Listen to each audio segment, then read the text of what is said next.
Assalamualaikum warahmatullahi wabarakatuh. Kembali lagi bersama saya Ferry di channel Bapak Fatir Nurseri. Buat yang baru sampai di channel ini isinya adalah semua pengalaman saya selama ini berbudidaya anggur import.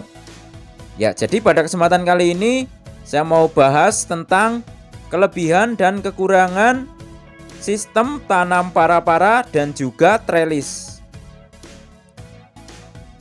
Ya, jadi teman-teman di rumah, buat yang baru saja hobi tanam anggur, ini mau dibuat trellis atau para-para, ini sebenarnya terserah saja. Namun apa keunggulan dan kekurangannya, ikuti terus videonya, jangan di skip ya. Ya, saya mulai dulu dari sistem tanam trellis ya. Ini adalah sistem tanam trellis ya, dimana ini adalah double cordon, single cordon atau double cordon sama saja. Yang jelas untuk kelebihannya, yang pertama ini untuk percabangannya akan cepat terbentuk teman-teman ya. Karena memang untuk sekundernya sendiri memang langsung dibelokkan ya. Jadi otomatis tidak butuh waktu lama untuk terbentuk percabangannya. Terutama cabang tersier ya, yang merupakan pabrik pembuahan dari pohon anggur, ini akan cepat terbentuk, kemudian pasti akan cepat berbuah juga. Jadi kalau tersiernya sudah masuk fase generatif, otomatis akan cepat juga berbuah. Jadi untuk keunggulan dari sistem tanam trellis, tentu saja percabangannya cepat terbentuk dan juga cepat berbuah ya. Ya, kemudian untuk keunggulan yang kedua adalah di perawatannya. Perawatannya cukup mudah karena ini adalah sistem tanam trellis, otomatis saat penyemprotan fungisida dan insektisida dan juga pupuk-pupuk daun lainnya, ini akan lebih mudah ya. Karena kita tidak perlu ke atas-atas, hanya perlu di samping saja seperti ini. Maka untuk perawatannya ini lebih mudah. Lanjut lagi untuk misalnya perawatan beri ya. Misalnya untuk penjarangan beri dan juga nanti pada akhirnya di pemanenan, ini tentu saja akan lebih mudah. Jadi beberapa kelebihannya itu tadi ya teman-teman ya. Percabangannya akan mudah terbentuk, cepat berbuah juga, dan juga mempermudah perawatannya. Sampai bahkan di pemanenannya akan mudah. Ya, kemudian untuk kekurangannya ya, di sistem trellis ini, untuk kekurangannya ini buahnya tidak sebanyak sistem para-para. Kenapa begitu? Karena bisa dilihat di sini teman-teman ya. Jarak antar tersiernya ini tidak bisa saling berdekatan ya. Otomatis harus ada jarak. Makanya akan tersiernya ini tidak bisa banyak ya.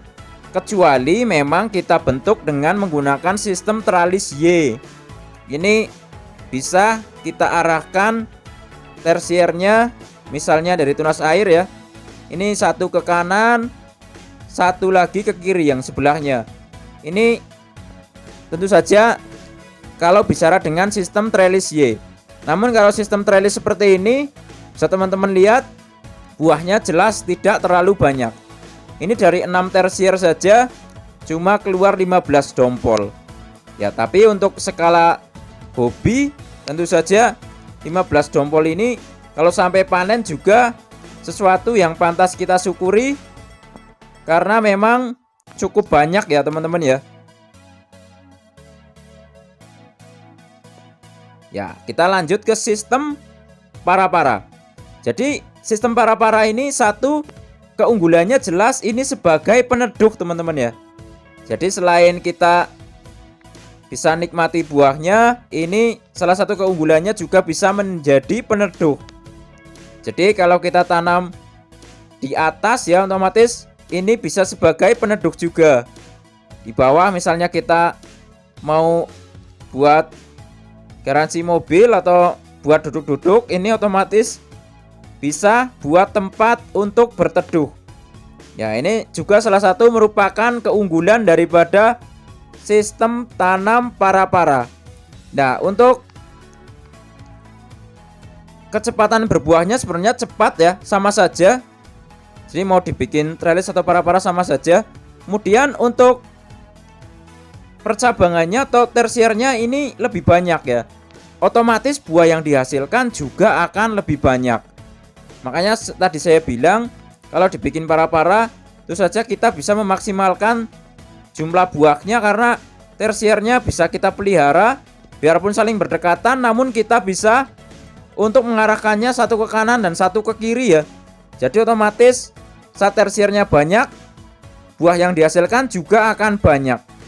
Kemudian keunggulan yang kedua ini tentu saja karena para-para itu buahnya identiknya di atas seperti ini, otomatis ini bisa aman ya. Maksudnya aman dari jangkauan anak-anak atau dari jangkauan saudara-saudara. Ya sebenarnya bukan ini masalah pelit atau bukan teman-teman ya. Namun kadang-kadang kalau anak-anak kita metik atau saudara-saudara kita metik itu biasanya asal tarik aja biasanya teman-teman ya.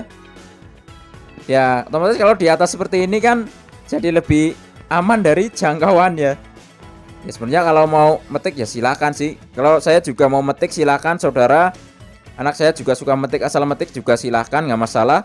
Kemudian setelah kita bicara tentang tadi manisnya atau keunggulannya, sekarang kita bicara tentang kekurangannya. Kekurangannya dari sistem para-para ini tentu saja satu itu perawatannya ya teman-teman. Perawatannya jelas susah karena posisinya di atas. Jadi perawatan mulai dari penyemprotan misalnya fungisida, insektisida dan pupuk daun lainnya, kemudian penyemprotan kalsium, kemudian penjarangan beri dan segalanya ya, bahkan sampai pemanenan ini itu saja akan lebih susah karena ada di atas daripada kepala kita teman-teman ya. Ya jadi sebenarnya itu saja sih teman-teman ya. Jadi teman-teman mau tanam anggur dengan sistem para-para atau dengan sistem trellis sebenarnya sama-sama bagus, sama-sama berbuah juga. Ini tergantung daripada pilihan teman-teman di rumah. Jadi kembali lagi kepada pilihan, karena hidup itu adalah pilihan teman-teman ya. Jadi bebas, sama-sama bagus, silahkan mau dibikin trellis, mau dibikin para-para itu silahkan. Ya jadi mungkin videonya sampai di sini dulu. Semoga menginspirasi teman-teman di rumah, terutama buat para teman-teman pemula ya. Semoga semangat selalu dalam menanam anggur import, karena sejatinya menanam anggur itu mudah. Ya, sampai di sini dulu videonya. Jangan lupa subscribe agar channel ini makin maju dan berkembang. Wassalamualaikum warahmatullahi wabarakatuh. Salam pengangguran dari saya Ferry, Purwokerto, Jawa Tengah.